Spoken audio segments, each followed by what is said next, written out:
Друзья, приветствую вас на канале, посвященном погоде рынка недвижимости Украины. Сегодня мы с вами будем говорить о рынке жилой недвижимости целого центрального региона Украины, куда входят 5 крупных областных городов-центров. То есть это будет у нас город Киев, это будет у нас город Житомир, город Винница, город Крапивницкий, он же бывший Кировоград, и город Черкассы.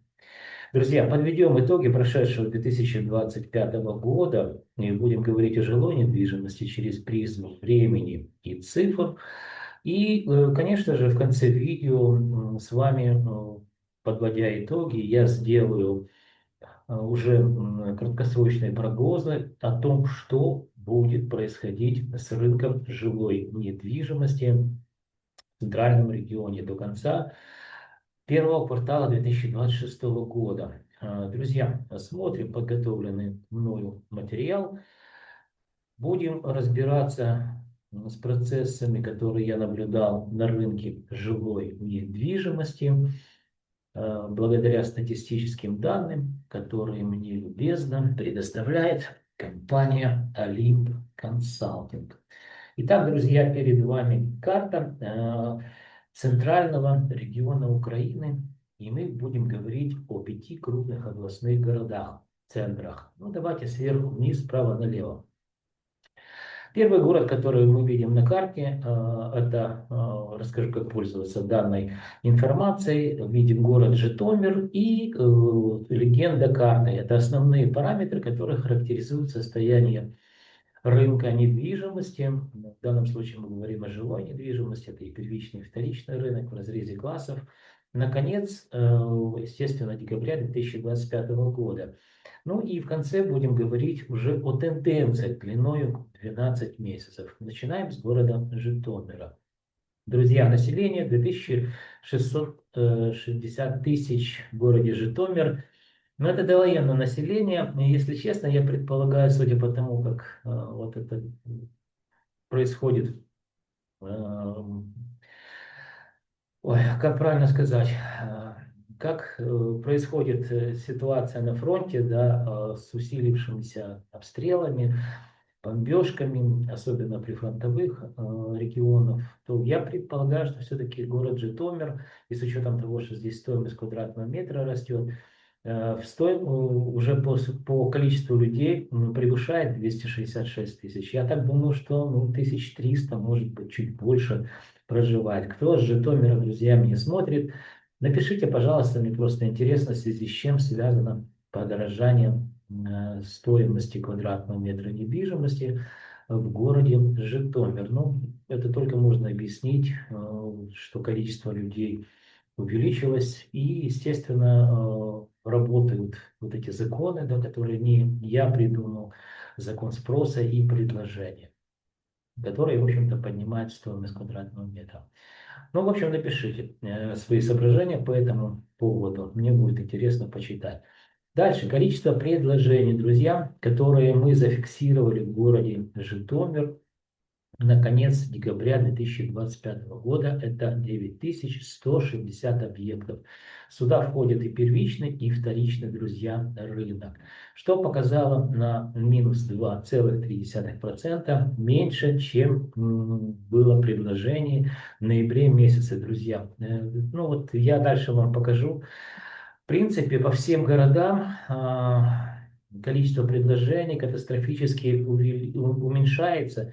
И это напрямую связано с тем, что, помните, люди почему-то, вот эти новое поколение, да, те, которые там зумеры их называют еще, почему-то они думали, что вот в лесу растут деревья, потому что они растут.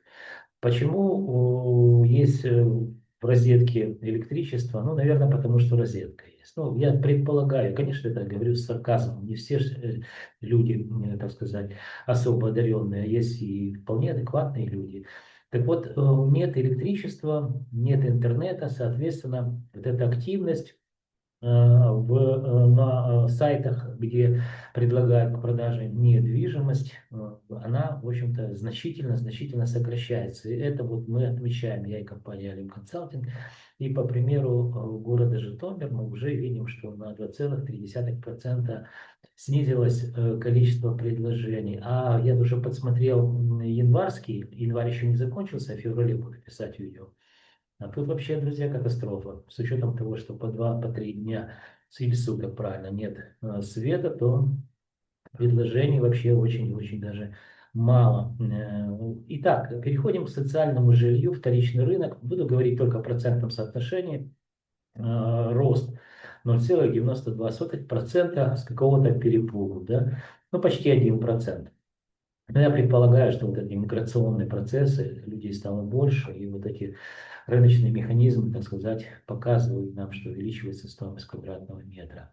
Эконом-комфорт бизнес-класс – это вторичный рынок, рост на 0,7% за месяц.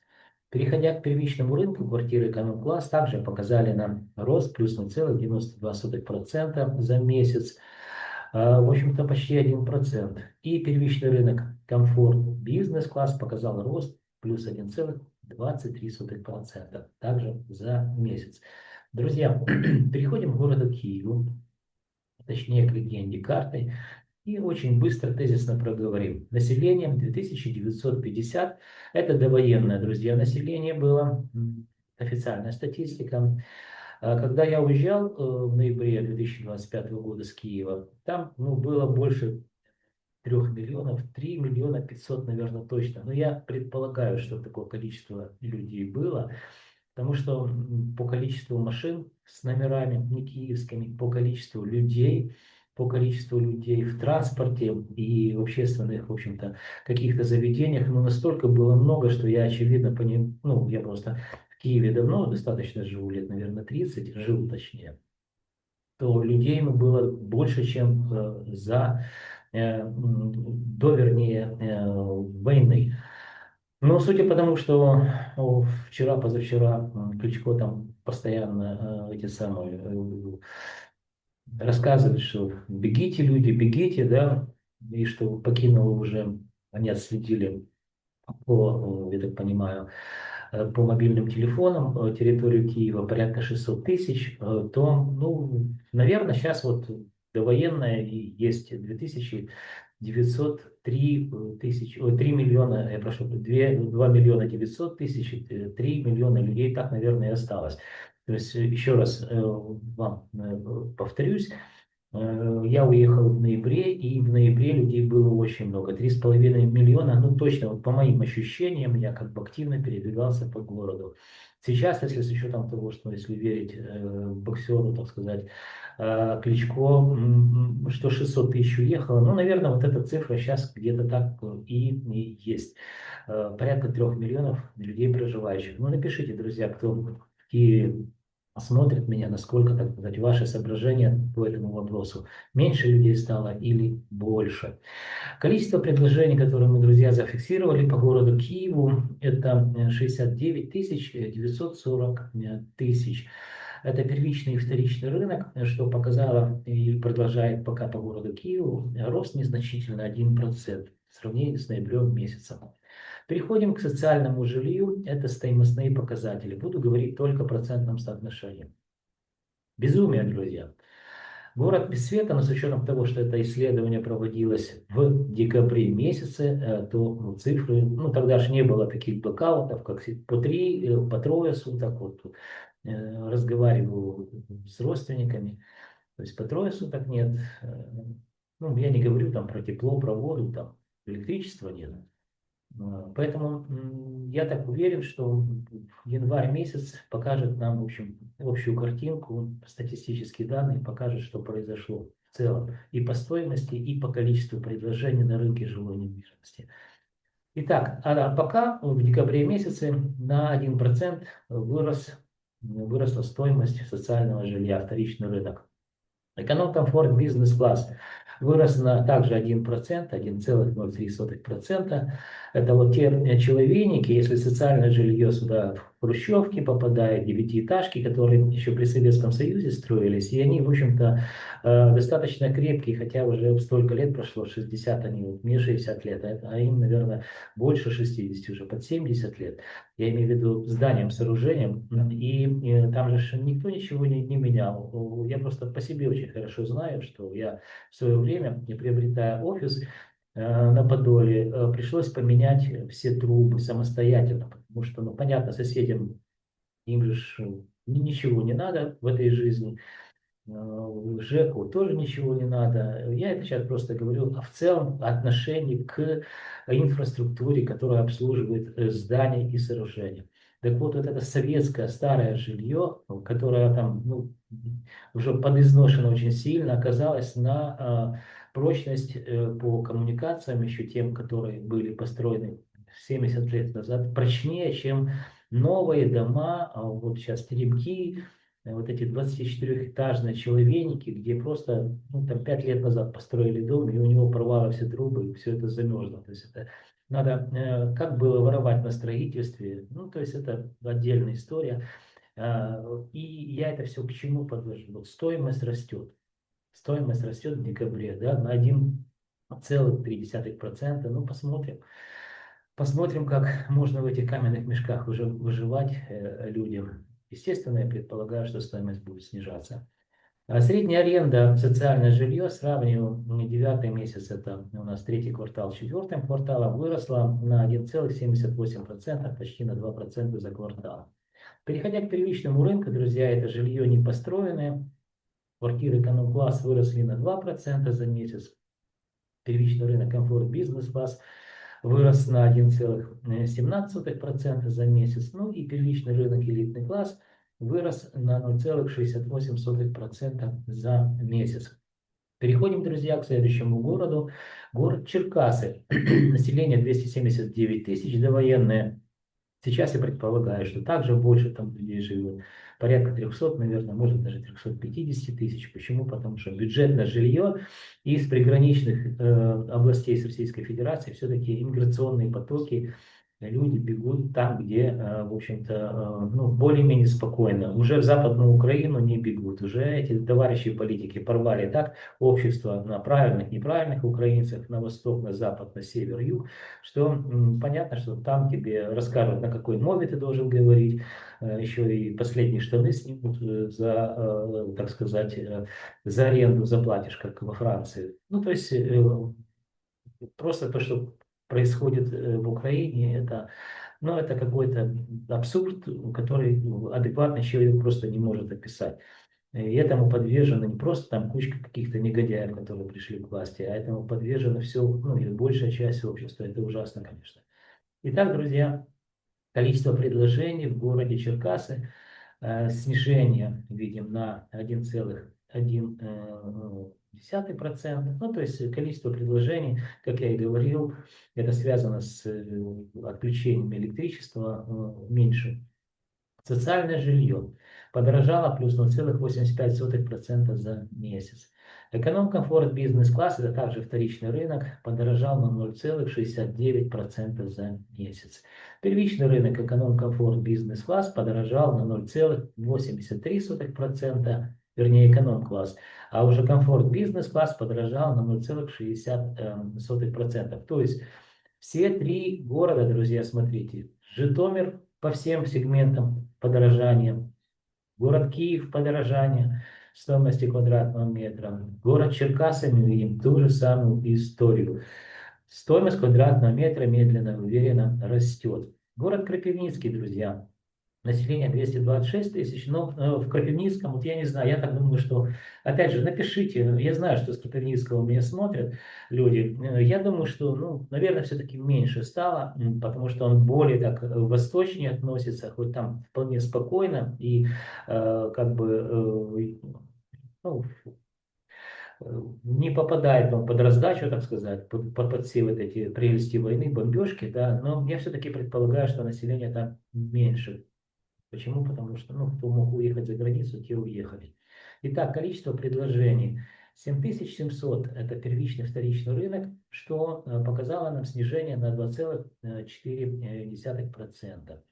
Вторичный рынок социальное жилье, видим рост 1,15%.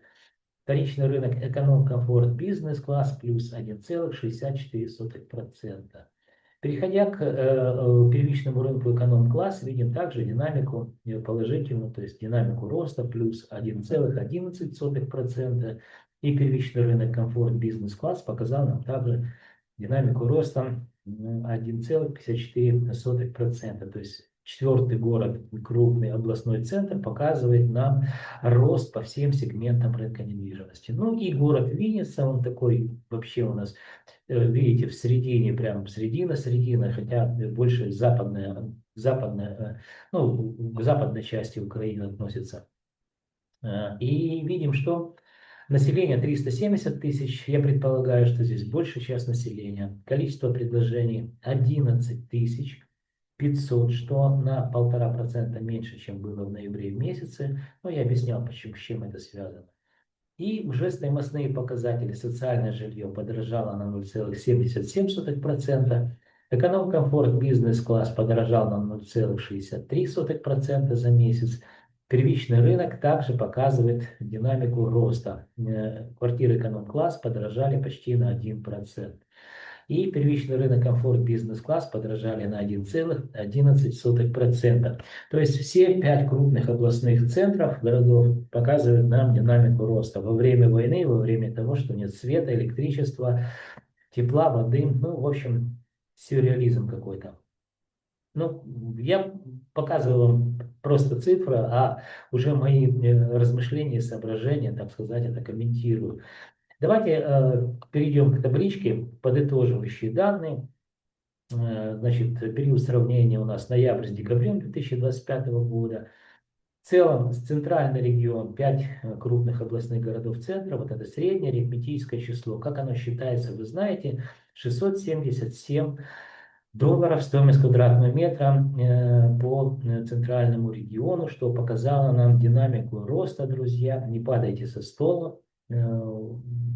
Это у нас, я прошу прощения, 677 долларов, что показало, я сам испугался, рост за один месяц почти 1%, 0,95%. Ну, на первом месте у нас по росту город Кропивницкий видим, да, потом идет город Киев, потом город Житомир, город Черкассы и замыкает город Винница. Переходим к последнему слайду. Это самый интересный слайд. Здесь мы будем говорить о тенденциях длиной в 1 год.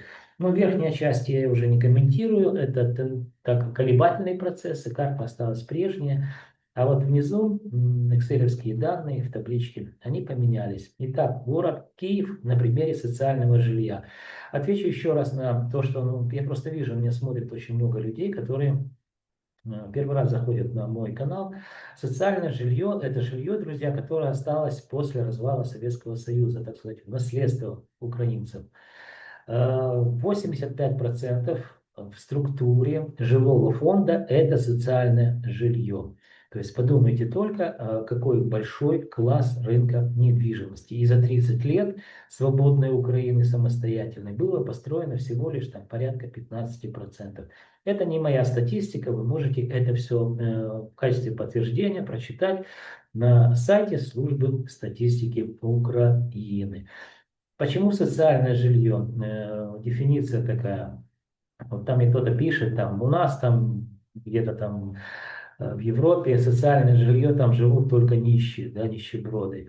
Но, друзья, я рад за вас, за вашу Европу, так сказать, где у вас это жилье раздают, хотя очень сильно сомневаюсь, что в Европе кому-то что-то раздают. А вот почему социальное жилье? Это жилье, которое действительно во время Советского Союза выдавалось бесплатно. Вот я уже возрастной человек, и я успел получить во времена Советского Союза 2 квартиры. Причем в разных городах. То есть, получая квартиру, я активно передвигался по Советскому Союзу, но так получилось, что конечная, так сказать, моя, ну не конечная, да, но вот крайняя точка, где я проживал, это был город Киев. Так вот, в городе Киеве, кстати, я не получал квартиру, я уже покупал квартиру. Так вот, я помню очень хорошо. Семья въезжает в квартиру, те предприятия дает, по ордерку. И когда ты уезжаешь из квартиры, в эту квартиру вселяется другая семья. То есть не было прав на частную собственность, ну, чтобы вы просто понимали. Поэтому это называется социальное жилье. Я ничего тут не придумал. И только с 1991 года, когда Верховный Совет принял закон, это уже самостоятельная Украина была, закон о частной собственности, жилье стали приватизировать, и появился, так сказать, рынок недвижимости, рынок продаж, обмена и так далее. До этого рынка как такового не было. Именно поэтому это называется социальное жилье, и я всегда исследую рынок недвижимости через, ну, показываю вам в данных видео через призму самого большого класса, это социальное жилье. Надеюсь, я ответил на ваш вопрос, друзья, который вы мне задаете. Итак, что же произошло за год? Сравниваем декабрь 2025 год с декабрем 2024 года. Киев 1063 доллара стоимость квадратного метра, рост за год 2,52%, индекс положительный, единичка 0,25. Город Винница 653 доллара за квадратный метр, рост почти 5% за год. Город Житомир 551 доллар за квадратный метр, рост 2,61% за год, индекс положительный, единичка, запятая 0,26. Город Черкасы 592 доллара за квадратный метр, рост 6,86% за год, почти 7%. Индекс положительный, единичка, запятая 0,69. Ну и город Крапивницкий 526 долларов за квадратный метр, рост почти 5% в годовом измерении. Индекс положительный, единичка 0,50. Подытоживающие данные, друзья. Среднее арифметическое число по центральному региону 677 долларов за квадратный метр. Напомню вам, что это декабрь 2025 года. В декабре 2024 года средняя стоимость по региону была, ну, среднее арифметическое число 650 долларов за квадратный метр, что в целом показало нам динамику роста в годовом измерении по жилой недвижимости данного класса 4,12%. Индекс положительный, единичка, запятая 0,41. Друзья, что такое индекс? Очень кратко, немного саморекламы, без нее никак нельзя. Я и компания Alim Consulting на протяжении уже больше 10 лет готовим для крупных украинских системных, национальных, в том числе банков, и индексы, в том числе для иностранных банков, которые работают на территории Украины. Индекс – это макроэкономический показатель, который характеризует изменение стоимости, ну вот давайте покажу, в данном случае социальное жилье по целому региону во времени. Считается он просто: 677 делим на 650, получаем или же в процентном соотношении, в данном случае рост, или положительный индекс, единичка, запятая 0,41. Друзья, я знаю, что фокус-группа людей, которые меня смотрят, это управление по рискам или риск-менеджменту. Ну, в разных банках это по-разному называется. Данная категория специалистов по крупицам собирает информацию о том, что происходит с недвижимостью. Почему? Потому что данные специалисты лучше, чем кто-либо, знают и понимают, как меняется стоимость денег во времени. А я один из немногих в Украине, кто знает, как меняется стоимость квадратного метра недвижимости, не только жилой, всей недвижимости, также по всей Украине. Поэтому, друзья, синергия вот этих знаний помогает и в ваших бизнес-процессах, и, конечно же, помогает мне дальше заниматься наукой и развиваться компанией Alim Consulting. Ну, друзья, для того, чтобы меня найти, вам необходимо найти в описании канала мой Viber телефончик, там, по-моему, есть и WhatsApp, да, списаться или созвониться со мной, составим техническое задание, и вы раз в квартал будете получать исследования по всем сегментам рынка недвижимости или по всему портфелю недвижимости, под которую ваше финансовое учреждение выдало какие-то финансовые средства. И вы будете понимать, как меняется стоимость квадратного метра по всему, так сказать, портфелю недвижимости, еще раз повторюсь, под которое финансовое учреждение ваше выдало какие-то финансовые средства. Итак, друзья, закончили обсуждать, что произошло в течение года. Видим, что рост, ну и приходим уже роста 4,12%, запомните, и переходим к чему, друзья? Прогнозам. Давайте очень кратко о прогнозах. Ну, начну с того, что традиционно причем. Я не гадаю на кофейной гуще, друзья. Я также не общаюсь со Всевышним, и у меня нет галлюцинаций слуховых каких-то, да, кто-то мне сообщает что-то. Я использую в своих прогнозах исключительно научную методологию, это называется метод многофакторного анализа. Что из себя представляет данный метод? Я через официальную статистику, которая показывает развитие экономики, развитие экономических процессов, можно отслеживать именно вот по этим индексам или макроэкономическим показателям, которые готовит служба статистики Украины. И вот когда в целом по всем макроэкономическим показателям экономика мертва, чем жива, я это даже сильно преувеличу в сторону того, что она жива. Ну, кто умеет, посмотрите, ну, если экономисты меня смотрят, я думаю, что они подтвердят мои тезисы, цифры там не мои, я просто их озвучиваю. Так вот, ну, это называется еще внутренний валовый региональный продукт по каждой области. Киевская область, Черкасская область, Кировоградская область, ну и так далее. То, что, о чем мы говорим. Там все очень и очень плохо, друзья. Так вот, не может развиваться рынок недвижимости фазие или в противовес тому, что происходит в целом в экономике, потому что рынок недвижимости всего лишь является составляющей части экономики, в данном случае областей, которые я перечислил.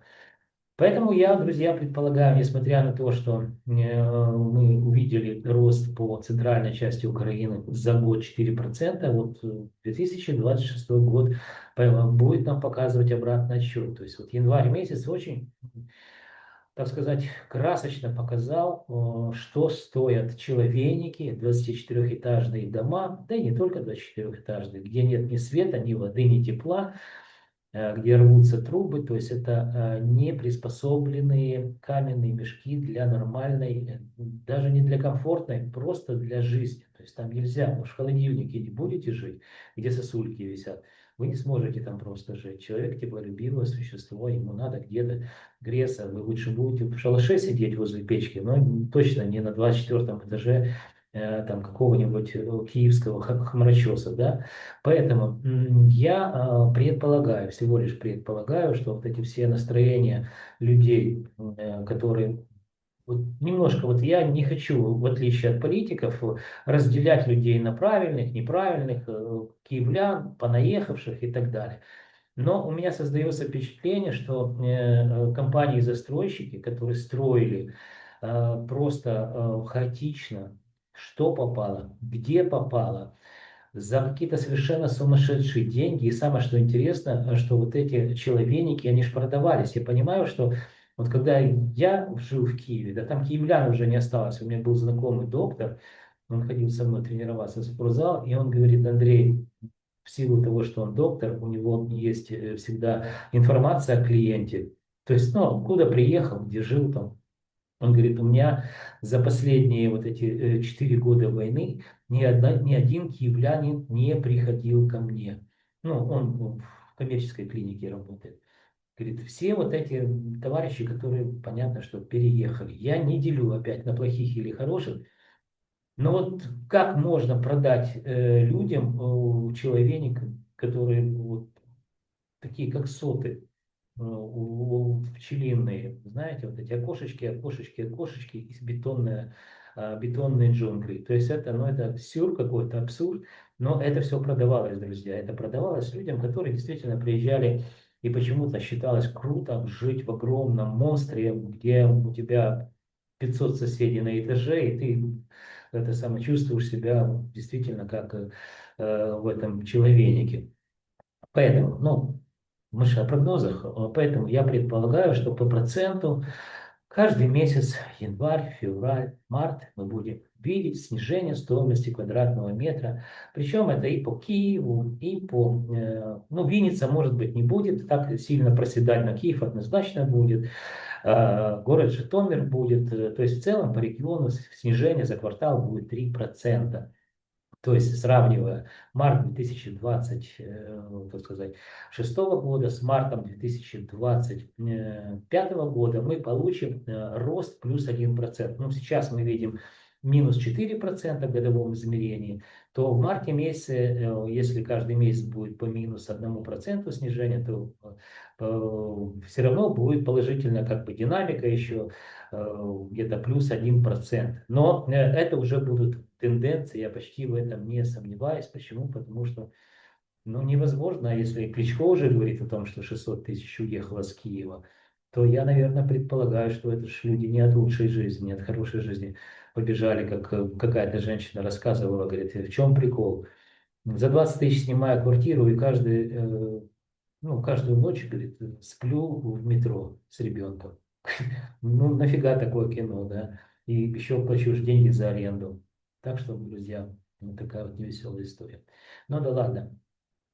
Пришло время прощаться. Для того, чтобы вы знали, что происходит с рынком недвижимости Украины, вам необходимо что сделать? Правильно подписаться на мой канал. Вы также можете лайки, дизлайки ставить, а еще вы должны помнить, что я ваш скромный слуга. И компания Olymp Consulting готовим для вас ежемесячные обзоры рынка недвижимости, которые, я уверен, станут для вас компасом или же картой путеводной в каменных джунглях рынка недвижимости Украины. Друзья, до встречи в следующих моих видео роликах. Ну и, конечно же, берегите себя, друзья, берегите. Мне очень жалко людей, которые в Украине. Просто не передать. До встречи в следующих моих видео.